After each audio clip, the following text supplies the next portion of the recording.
Welcome to Outlaw Woodworking. Today we're doing part 2 of building the forms for the stem walls. And right here I'm installing the snap ties. I basically use short and long snap ties and put them all in from this side and then go around the other side and start putting on the cowbells. And these are the John A.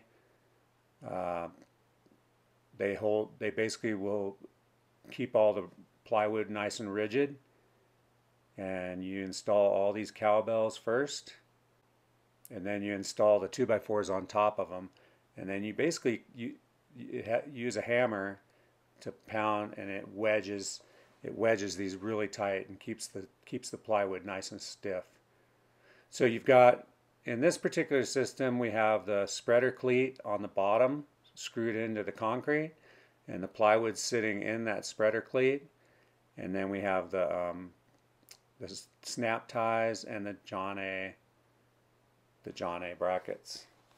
Right here you can see I need to cut a bunch of pieces 4 feet, and these will be the verticals, and that'll stiffen up the whole panel.